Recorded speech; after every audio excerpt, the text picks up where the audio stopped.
ಕಲಬುರಗಿ ಜಿಲ್ಲೆಯ ಆಳಂದ್ ಪಟ್ಟಣದಲ್ಲಿ ಮುಖ್ಯ ರಸ್ತೆ ಅಗಲೀಕರಣ ಮಾಡಲಾಗ್ತಾ ಇದೆ. ಈ ಒಂದು ಅಗಲೀಕರಣಕ್ಕೆ ಅಲ್ಲಿರ್ತಕ್ಕಂಥ ಸ್ಥಳೀಯ ನಿವಾಸಿಗಳು ವಿರೋಧ ವ್ಯಕ್ತಪಡಿಸ್ತಾ ಇದ್ದಾರೆ. ನೀವು ದೃಶ್ಯದಲ್ಲಿ ಗಮನಿಸ್ತಾ ಇರುವಂತದ್ದು ಈ ಒಂದು ಆಳಂದ್ ಪಟ್ಟಣದ ಹಳೆ ತಹಶೀಲ್ ಕಚೇರಿಯಿಂದ ದರ್ಗಾವರೆಗೂ ಕೂಡ ಮುಖ್ಯ ರಸ್ತೆ ಅಂದರೆ ಇಲ್ಲಿರ್ತಕ್ಕಂಥ ಸಾಕಷ್ಟು ಸೂಪರ್ ಮಾರ್ಕೆಟ್ ಸೇರಿದಂತೆ ಬೇರೆ ಬೇರೆ ಮನೆಗಳು ಕೂಡ ಇಲ್ಲಿರುವಂಥದ್ದು.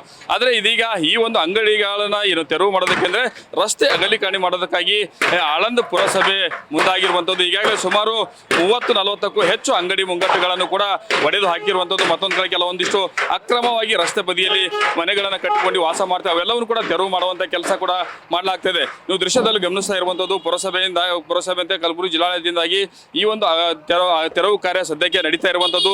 ಈ ಒಂದು ಮುಖ್ಯ ರಸ್ತೆ ಏನಿದೆ, ಮುಖ್ಯ ರಸ್ತೆಯ ಮಧ್ಯದಲ್ಲಿಂದ ಎರಡು ಬದಿಗಳಲ್ಲೂ ಕೂಡ 20 ಅಡಿಯಷ್ಟು ಕೂಡ ರಸ್ತೆ ಅಗಲೀಕರಣ ಮಾಡಲಾಗ್ತದೆ. ಬಹುತೇಕ ಇಲ್ಲಿ ಸುಮಾರು 300ಕ್ಕೂ ಹೆಚ್ಚು ಅಂಗಡಿ ಮುಂಗಟ್ಟುಗಳಾಗಿರ್ಬೋದು, ಮನೆಗಳಾಗಿರ್ಬೋದು, 300-400ಕ್ಕೂ ಹೆಚ್ಚು ಈ ಒಂದು ರಸ್ತೆ ಅಗಲೀಕರಣದಲ್ಲಿ ಒಂದು ಡೆಮಾಲಿಷನ್ ಆಗ್ತಾ ಇದೆ. ಅದೇ ಸದ್ಯಕ್ಕೆ ಪುರಸಭೆಯನ್ನು ರಸ್ತೆ ಅಗಲೀಕರಣಕ್ಕಾಗಿ ಅಂಗಡಿ ಮುಂಗಟ್ಟುಗಳನ್ನು ಡೆಮಾಲಿಷ್ ಮಾಡೋದಕ್ಕೆ ಮುಂದಾಗಿದೆ. ಹೀಗಾಗಿ ಇದಕ್ಕೆ ಸ್ಥಳೀಯರು ಆಕ್ರೋಶ ವ್ಯಕ್ತಪಡಿಸಿದರೆ ಮತ್ತೊಂದು ಕಡೆಗೆ ಪರಿಹಾರ ಕೊಡಬೇಕು ಅನ್ನುವಂಥ ಮಾತುಗಳನ್ನು ಕೂಡ ಹೇಳ್ತಾ ಇದ್ದಾರೆ. ಆದರೆ ಪುರಸಭೆಯವರು ಏಕಾಏಕಿಯಾಗಿ ರಸ್ತೆ ಅಗಲೀಕರಣಕ್ಕೆ ಮುಂದಾಗಿದ್ದಾರೆ.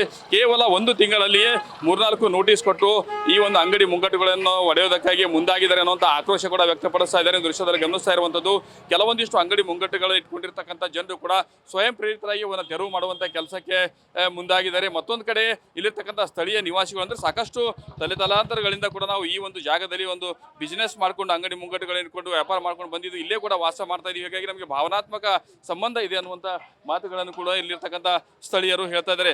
ಯಾವ ರೀತಿ ಇದಕ್ಕೆ ಪರಿಹಾರ ಕೊಡದೇನೆ ಏನು ಅಂಗಡಿ ಮುಂಗಟ್ಟುಗಳನ್ನು ತೆರವು ಮಾಡಿದ್ರೆ ರಸ್ತೆ ಅಗಲೀಕರಣಕ್ಕಾಗಿ ಏನು ತೆರವು ಮಾಡುವಂಥ ಕೆಲಸ ಏನು ಮಾಡಲಾಗ್ತಾ ಇದೆ, ಇದಕ್ಕಾಗಿ ವಿರೋಧ ವ್ಯಕ್ತಪಡಿಸಿದ್ರೆ ಮತ್ತೊಂದು ಕಡೆಗೆ ನಮಗೆ ಸೂಕ್ತ ರೀತಿಯ ಪರಿಹಾರ ಕೊಡಬೇಕು ಅನ್ನುವಂಥ ಮಾತುಗಳನ್ನು ಕೂಡ ಹೇಳ್ತಾ ಇದ್ದಾರೆ. ಯಾಕಂದ್ರೆ ಈಗಾಗಲೇ ರಾಜ್ಯ ಸರ್ಕಾರ ಬೆಂಗಳೂರಿನ ಕೋಗಿಲೆ ಕ್ರಾಸ್ನಲ್ಲಿ ಕೋಗಿಲೆ ಬಡಾವಣೆಯಲ್ಲಿರ್ತಕ್ಕಂಥ ಅಕ್ರಮ ಕಟ್ಟಡಗಳನ್ನು ತೆರವು ಮಾಡಿದ ನಂತರದಲ್ಲಿ ಇದೀಗ ಅಲ್ಲಿರ್ತಕ್ಕಂಥ ತೆರವು ಮಾಡಿರ್ತಕ್ಕಂಥ ನಿವಾಸಿಗಳಿಗೆ ಪರಿಹಾರ ಕೊಡ್ತೀವಿ ಅನ್ನುವಂಥ ಮಾತುಗಳನ್ನು ಹೇಳ್ತಾ ಇದ್ದಾರೆ. ಅದೇ ರೀತಿಯಾಗಿ ಇಲ್ಲಿ ಕೆಲವೊಂದಿಷ್ಟು ಅಕ್ರಮ ಅಂಗಡಿ ಮುಂಗಟ್ಟುಗಳು ಒಂದು ಕಡೆ ಆದರೆ ಮತ್ತೊಂದು ಕಡೆಗೆ ಅಧಿಕೃತವಾಗಿ ದಾಖಲೆ ಇರುವಂಥದ್ದು ತಲೆತಲಾಂತರದಿಂದ ವಾಸ ಮಾಡ್ತಾ ಇರತಕ್ಕಂಥ ದಾಖಲೆಗಳನ್ನು ಇಟ್ಕೊಂಡಿದೆ ಅಂತ ತೆರವು ಏನು ಮಾಡಲಾಗ್ತದೆ, ಅದಕ್ಕೆ ಸೂಕ್ತ ರೀತಿಯ ಪರಿಹಾರ ಕೊಡಬೇಕು ಅನ್ನೋಂಥ ಒತ್ತಾಯ ಕೂಡ ಮಾಡ್ತಾ ಇದ್ದಾರೆ. ಮತ್ತೊಂದು ಕಡೆಗೆ ಈಗಾಗಲೇ ಪುರಸಭೆ ಅಧಿಕಾರಿಗಳು ಕೂಡ ಒತ್ತಾಯ ಮಾಡ್ತಾರೆ, ಕಲಬುರಗಿ ಜಿಲ್ಲಾಡಳಿತ ಕೂಡ ಒತ್ತಾಯ ಮಾಡ್ತಾ ಇದ್ದಾರೆ. ಒಂದು ಕಡೆಗೆ ಈ ಒಂದು ಮುಖ್ಯ ರಸ್ತೆ ಏನಿದೆ ಸುಮಾರು 2.5 ಕಿಲೋಮೀಟರ್ ಉದ್ದದ ಇರತಕ್ಕಂಥ ಈ ಒಂದು ಸಾಕಷ್ಟು ಇಕ್ಕಟ್ಟಾಗಿರುವಂಥದ್ದು. ಆದರೆ ರಸ್ತೆ ಅಗಲೀಕರಣಕ್ಕೆ ನಮ್ದು ಅಭ್ಯಂತರ ಇಲ್ಲ, ಆದರೆ ಸೂಕ್ತ ರೀತಿಯ ಪರಿಹಾರ ಕೊಡುವಂಥ ಕೆಲಸ ಸರ್ಕಾರ ಮಾಡಬೇಕು ಅನ್ನುವಂಥ ಒತ್ತಾಯ ಕೊಡ್ತಾರೆ. ಮತ್ತೊಂದು ಕಡೆಗೆ ಬೆಂಗಳೂರಿನ ಕೋಗಿಲೆ ಬಡಾವಣೆ ಇರತಕ್ಕಂಥ ಏನು ಅಂಗಡಿ ಮುಂಗಟ್ಟು ಮನೆಗಳನ್ನೇ ತೆರವು ಮಾಡಲಾಗಿತ್ತು, ಅದಕ್ಕೆ ಏನು ಯಾವ ರೀತಿ ಪರಿಹಾರ ಕೊಡೋದಕ್ಕೆ ಮುಂದಾಗಿದೆ, ಅದೇ ರೀತಿಯಲ್ಲಿ